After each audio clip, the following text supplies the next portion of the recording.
I'm Evan Washburn, joined by Quint Kesnick. And Quint, it's always a marathon of a night, but it starts with the first round, obviously, 8 picks. And these are players that, for the most part, we do see make an impact in their first season in Major League Lacrosse. Let's go through the first 8 picks and what jumps out to you. Tonight was an ultra marathon in terms of that. When you look at the first round, I think Tommy Schreiber going number 1 was not a surprise to anybody. Princeton's midfielder, the righty-lefty skill set to split dodge and be able to score on the run, but then the passing that he can bring to the table.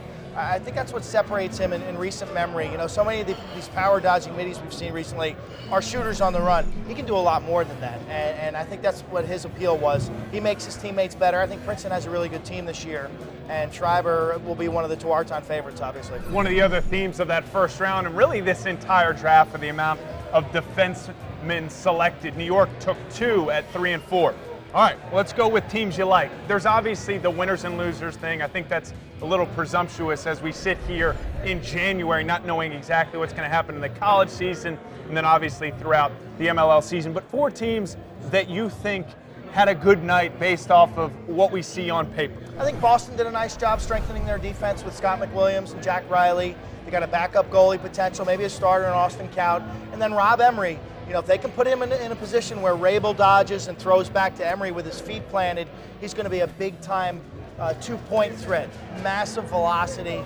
We'll see if Phil Castronova actually is draft eligible. That'll play itself out. He has not applied yet formally for that medical red shirt, but he did miss the 2012 season. So I like the top part of that draft, specifically the 2 defenders, Riley and McWilliams, to help a Boston team that really struggled in defense last season. Ohio Machine, another team that obviously needed to have a very good draft, 2 and 12 a season ago. We talked about Tommy Schreiber, number 1. Why else did you feel like they had a good night? I like the midfielders, the 3 they got. You think about Schreiber, talked about his skills. Rob Guida of Johns Hopkins is a player that I have an extreme, I'm impressed with his game. The kid brings a smile to work every day. He loves the game of lacrosse. He plays with passion. He was hurt last year. I think if he was healthy, he would be in the top 8 pick. He can get to the goal. He can shoot the mid-range shot. He's good on man up, and he can play some defense. That's a nice fix. You like Jackson Place off the ground. Scott Loy had a big year last year. He'll be Syracuse's number 1 midi this year. And regardless of whether his production goes up or down, he's going to be covered by number 1 polls in the ACC, and that'll bode him well going forward.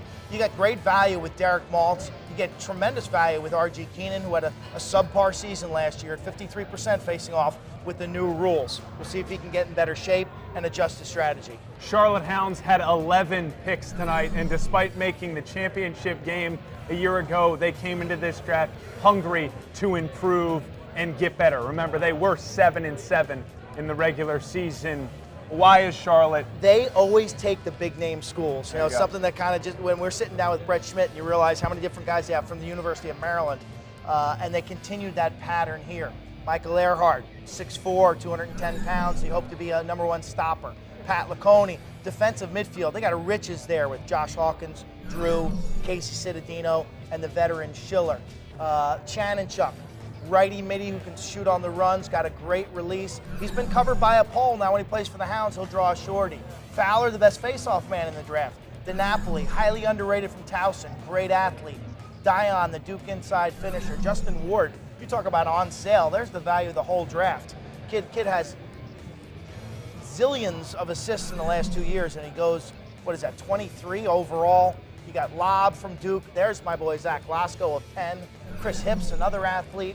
And the lefty Kevin O'Neill, the midi/attackman from Villanova. Actually coached Kevin in high school. He can rip it from the outside. That's a lot of players. Well, lastly, Quint. They did great. Charlotte did great. The Florida launch. Obviously, it's the Hamilton Nationals roster moving down to Florida, but it's an expansion team. Stan Ross and Jim Stagnita came in tonight knowing that they needed to build some depth, obviously, but also bring in some players that hopefully can play, because there's a lot of question about this roster with all those indoor players. Why is Florida, in your mind, a team that was successful this evening? 2 players stand out here. Kieran McCardle, St. John's attackman, the quarterback of that Red Storm offense. Jason Miller loves to do the 2-man games. He's good at that. He can turn the corner. He can feed. He's really bared so much of the offensive weight at St. John's and done extremely well for himself. And then I think you look at number 12 with Ryan Creighton.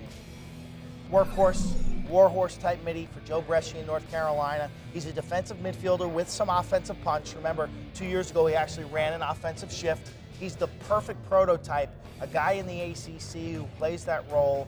He should have a smooth transition at the pro level. I think Joe Mura is kind of just a steady Eddie type of guy you're going to plug in and you're never going to have any problems with. You know, he might not be the most flashy guy. He was as a high school guy when he played long stick, but I think he's more of a steady Eddie type down below.